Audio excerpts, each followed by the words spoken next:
everybody, welcome back to another episode of Banterweight. I'm Zach, and with me, as always, is Brayden and Holden.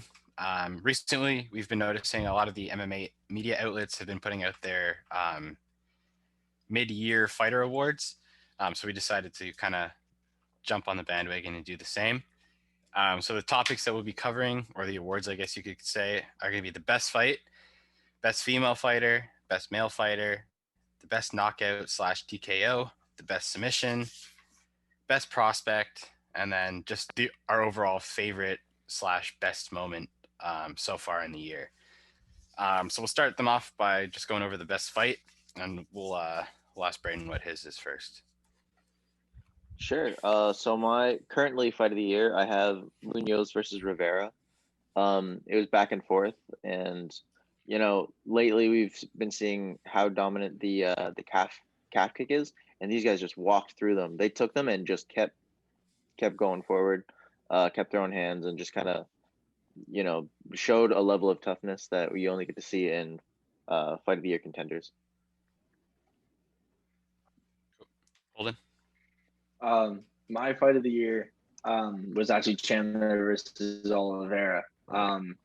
It was, I know it was only 2 rounds, but it was back and forth. Like I remember I was watching it with a group of people, and nobody was sitting the entire time because at any moment it felt like there was going to be a finish.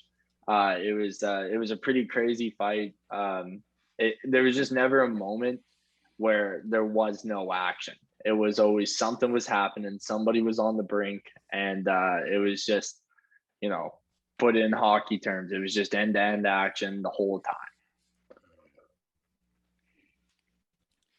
Yeah.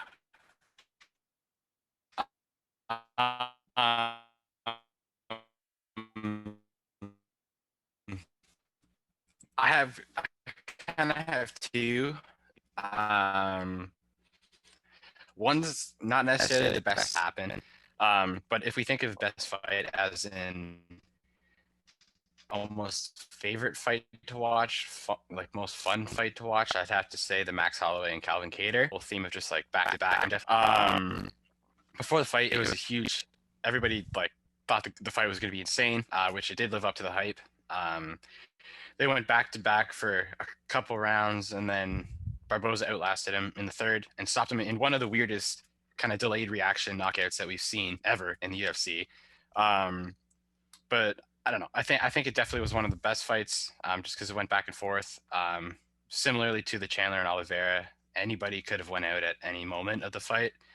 So yeah, that's my best fight there. Cool. So moving on, we'll go to the best female fighter, Brayden. This one might be controversial, but right now for best female fighter I have is Kayla Harrison. This could easily go to Nunes or Shevchenko, right? But it's almost weird. Like they've raised the bar for themselves so high that I'm looking for something from them. I think right now they're kind of fighting below their talent level. I'd love to see them fight each other, but I think Kayla Harrison is kind of on that rise. She's fighting people she should be fighting, and she's doing it dominantly. And right now she kind of looks unstoppable, even though she's not fighting at that UFC level. And I think 2021, you can make the argument, is her year so far. Holden? I actually have Kayla Harrison as well. And I also thought it was going to be controversial, so I'm glad that you have her. For me, when you think about a fighter of the year, you got to think about their performance inside and outside of the octagon. And Kayla Harrison has been able to, from PFL, which, admittedly, I would say is not one of the top 3 brands in the world. And now she comes in, she's this insane, and you have Clarissa Shields there too. But then Kayla Harrison is this insanely marketable, undefeated female champion.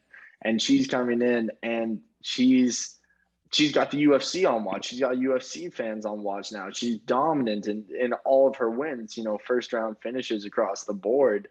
And, she had that after her first win of the season, she had that call out that she's like, why am I not in the conversation? Why are people saying that I couldn't be great? Like, there's nothing I've shown that I can't be great kind of thing. And she I think she has the ability, especially with the UFC kind of having more of an American centered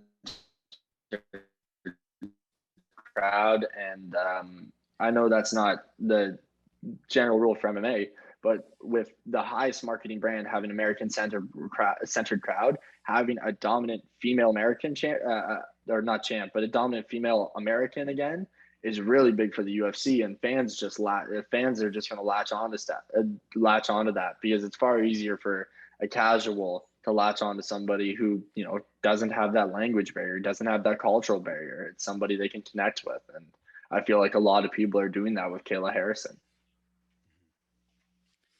Yeah. I honestly didn't even think of Kayla Harrison.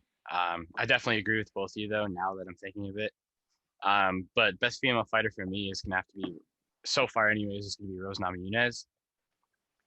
I see you. I see you, Bryn. Anyways, she did get the head kick knockout of Zhang Wei Li, who was riding a 21 fight win streak.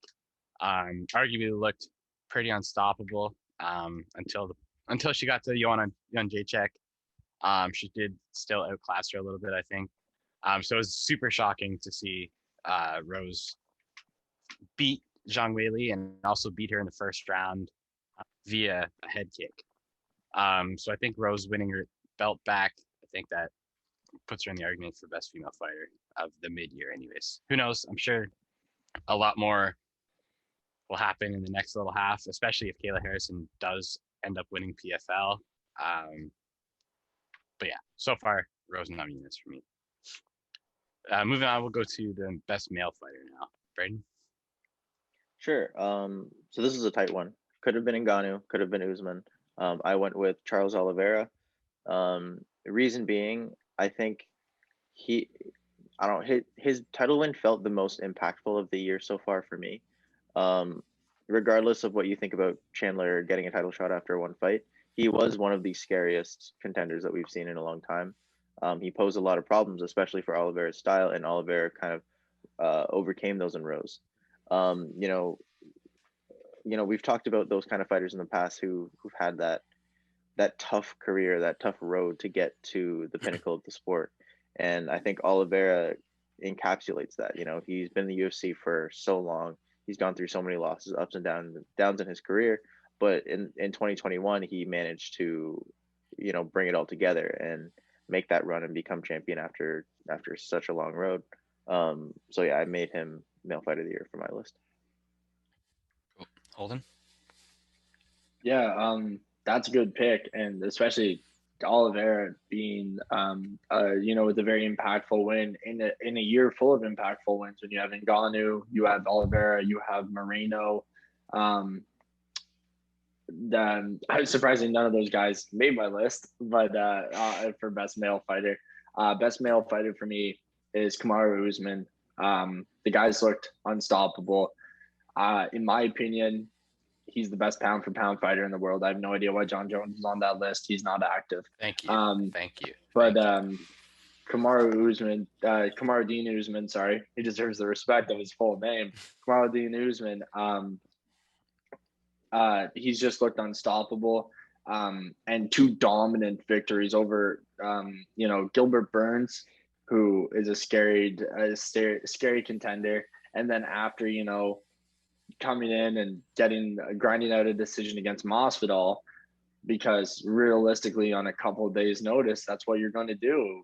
You're going to go back to your strengths in that fight. But then he came back in the second fight, and anybody that had questions about the foot stomps or, whatever about his ability to stand with Masvidal, and then he clears him with, quite possibly one of the most devastating KOs we've ever seen. And not only to mention that, but he's also another guy that was able to, go back to, he was able to go back to Africa and have a big celebration for him. And he's really elevated the sport there. And guys like him, guys like Ngannou, guys like the Bronx, guys like Moreno, that are really elevating the sport in these areas where fighting is a way of life. It's pretty sick to see that. So for me, Kamaru Dean Usman is my male fighter of the year. Yeah, I'm definitely gonna have to agree with you there, Holden. I also picked Kamaru Usman. Charles Oliveira definitely is on that list that I was looking into, but I just had to go with Usman. He's been dominant this whole year. He's one of the more active champions as well. He's fighting at least twice a year now, which is sometimes unheard of nowadays in UFC fights. Well, that's another video though. But yeah, definitely Kamaru Usman for best male fighter of the year for me.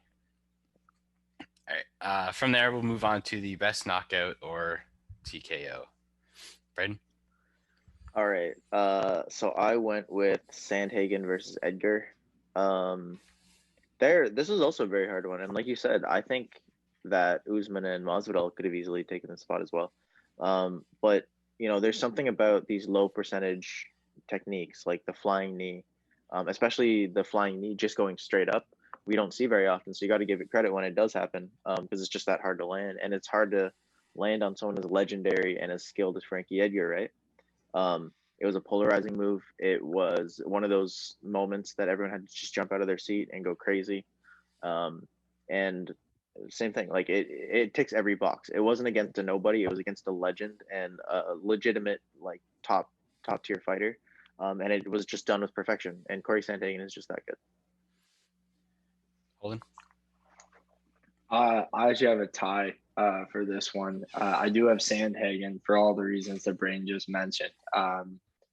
That, like, the way he drew him in, the height difference definitely at that weight class definitely benefits a move like that. But to give that benefit for the height difference would be insane. The skill he had to draw in Frankie Edgar, and land that perfect knee, and it was one shot. Frankie Edgar was out for a while.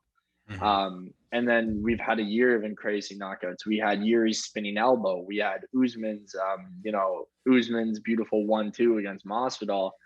To me, though, the one that actually tied Sandhagen was Barboza versus Burgos, and the way he hit him, I don't think I've ever seen before. Burgos, you could tell, was just trying to fight it, but it was just that moment of, Barboza clipped him.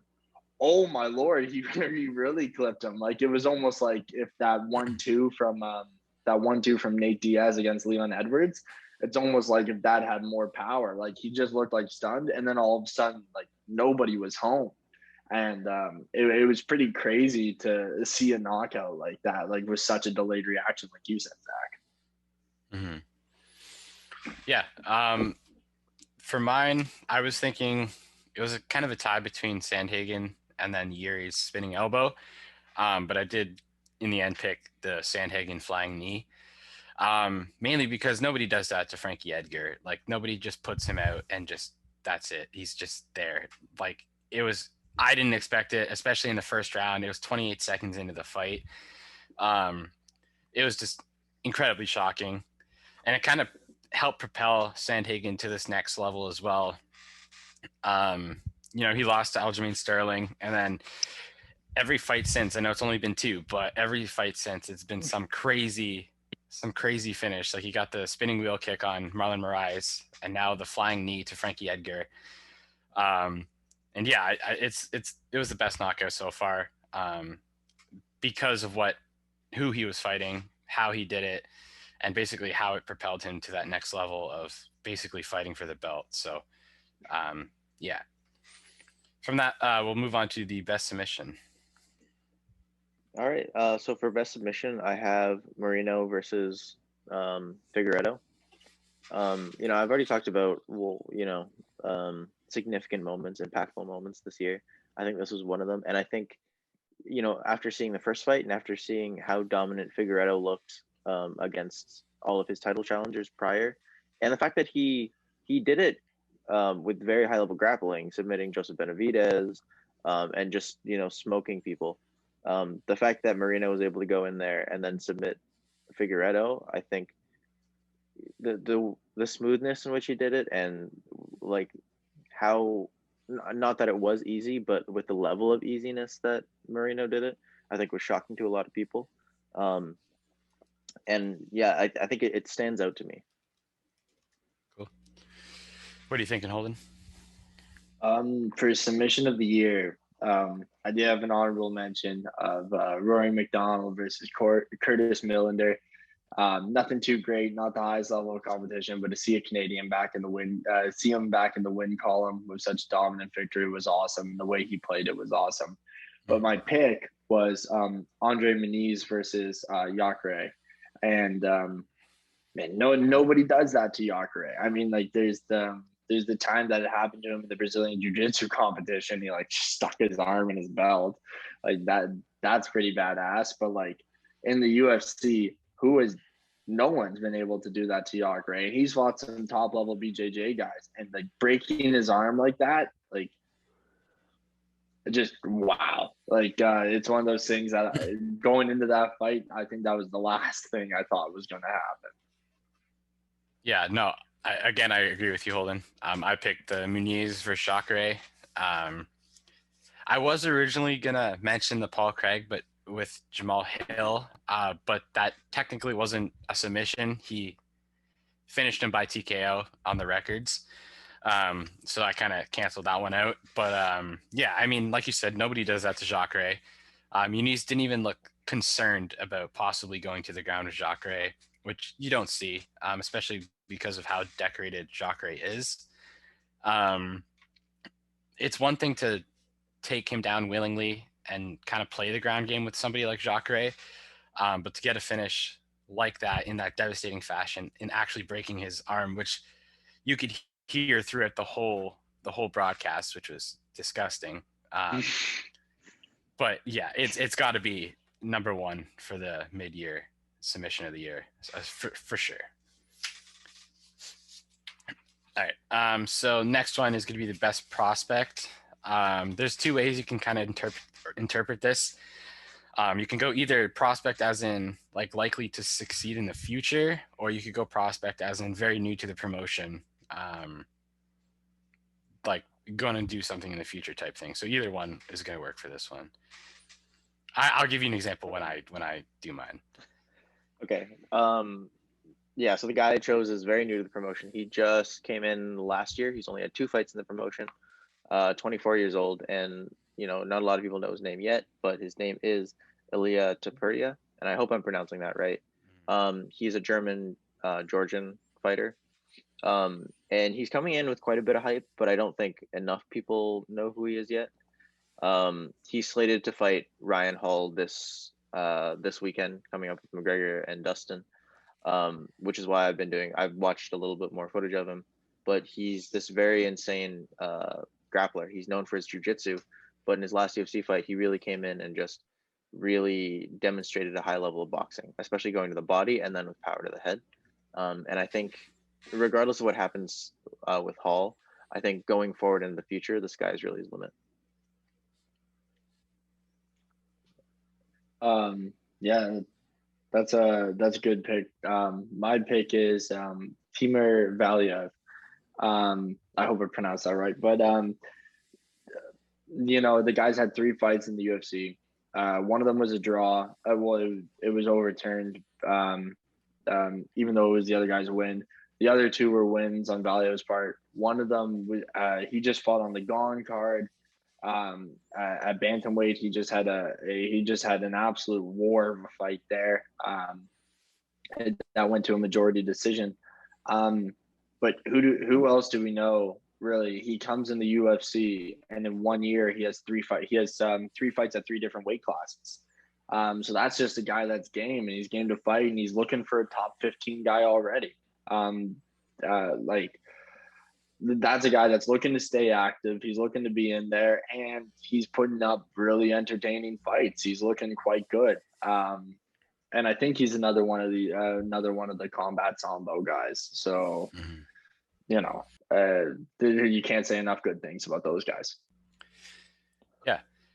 So what I meant earlier, the 2 kind of badly explained versions of prospect that I went through was the first being prospect as in like extremely new to the promotion, as in like this year. And if it's that, I'm gonna have to give it to Terrence McKinney, who just fought recently. He almost broke Jorge Masvidal's record, but was off by 2 seconds. So he got the 7-second KO. He's somebody that just got onto the scene. He's been through a bunch of hardships, and then he went into the UFC. Incredible knockout. But if I'm going on the same path as you guys, definitely I'm gonna have to pick. I'm gonna butcher his name probably, but Shavkat Rakhmonov, who just fought. He's a Kazakhstani-born UFC fighter. He's only had 2 fights in the UFC. His first being Alex Oliveira, who he beat in the first round via guillotine choke. And then he just fought last month. I forget. I think it's on the Cyril Gane and Volkov fight card, to which he won by rear naked choke. So he's 13-0. I think he's going to be incredible. I think he already is incredible. Most of his fights are by stoppage, and he's just a dominant force. So I think from here he's just going to get better. So that'll be my pick for best prospect. To end out all the awards, now we're just going to go on best moment. So basically, best moment just being your favorite moment this year. Yeah. Brain, go ahead. Okay. The title of my favorite moment is "The Freshman Came to Play Today." We opened up the year with my favorite performance of all time, Max Holloway versus Kattar, sorry.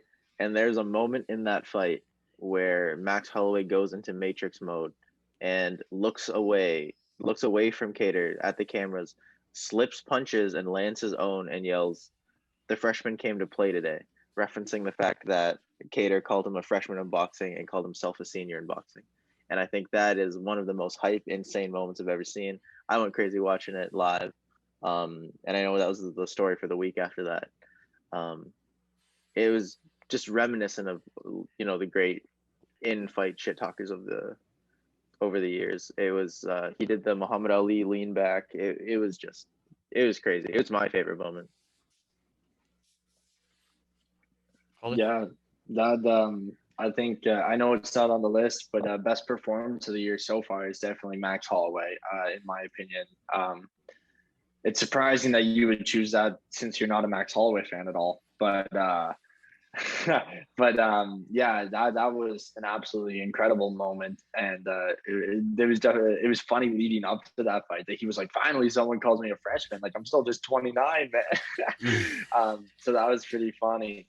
But my favorite moment actually happened outside of the cage, and that is the Ngannou and Charles the Bronx Oliveira celebrations in their respected areas. And like I touched on earlier, it's pretty crazy to see fighting kind of turn into the sport that it has, especially from the humble beginnings that it has had so recently, the sport of MMA. And to see in these areas, like I said before, people that, have to fight to live in a lot of cases, or coming from terrible situations in bad areas. And the way they're embraced like no other on their way back, and the way that when DeBronx got back, like they call Jose Aldo the King of Rio. Did anybody see that celebration for DeBronx? Like that was crazy. He's the king of the favelas, man. He's there, and Ngannou went back to Cameroon for, was it a couple weeks? Was it a month? I forget. But from the moment he got off the plane, the streets were littered, and like they were just going down the streets, and it looked like a Stanley Cup winning parade or an NBA winning parade. Like you don't get that kind of thing. You definitely don't get that kind of thing in a country that is classified as a third world country. But they've really rallied over the champion Ngannou, and it's a big reason of why he's up for the ESPN Awards 2021 Fighter of the Year. Just because these guys come from these such humble beginnings, and then they're the champions of their hometown, and the champions of the world. It's just really special moments in fighting. So my moment was out of the cage for that reason. Yeah, just to touch on that too. I feel like this year we've definitely seen a lot more champions to be crowned who almost like give back to their communities way more than usual, if that makes any sense. They seem a lot more humble than we've seen in the past. I want to say almost every single like champ almost has no controversy except Aljamain Sterling, but that's another video. But yeah, it's just kind of good to see. It's kind of heartwarming to see, you know, all these guys going back to their native countries and being celebrated the way that they should be. But yeah, my best moment was kind of a tie. One being Brandon Moreno winning the flyweight belt, basically for that same reason that we were touching on. Just the whole, you know, like he was cut from the UFC. He was the last seed on Tough. He fought his way back into the UFC. He finally got his first title shot, went to a draw, and then finally got that second title shot, and he ended up finishing him, which I think is great. Tied with that, only because I'm an absolutely huge Dustin Poirier fan, is Dustin Poirier TKO and Conor McGregor. Every single person I talked to, almost, except for you guys, like all the casuals, they all thought Dustin was going to die. They thought he was going to get absolutely destroyed, which he didn't. And I don't know. I think that was just a really good moment. I also won money on that fight, so it made it even better. So yeah, it's a tie between those two. I can't really pick. Probably the Moreno, but I had to mention the Dustin Poirier TKOing McGregor, which we'll see again soon. So we could probably talk about it in the next podcast. We just had we just had this a podcast that we mentioned Conor McGregor, and we talked about the marketability of Conor McGregor, right? You know, when you have a guy that's that marketable and that big and everybody knows him, and then, you know, he comes into this fight, he's the main event on a he's a main event on a pay-per-view, no title, really there for him. He has all the opportunity in the world to win it, kind of like the BMF belt was made for Nate Diaz almost. and then you get these, you know, Dustin Poirier or, you know, or Jorge Masvidal playing the role of spoiler at such a large moment, and you know, creating what might be in the future one of the biggest rivalries, especially by numbers, one of the biggest trilogies in UFC history. So that's definitely a really good pick. I didn't even think about that. Yeah. That whole card that's upcoming too is very exciting. I'm leaning Dustin again, but we could save that for another podcast. I'm just kind of going over that, or going over the outcome of that fight. But yeah, we'll wrap it up here. Hope you guys enjoyed this episode. It was pretty fun to do. We'll have to do this again when the year ends, see how right our predictions are. But yeah, thanks for watching. See you guys.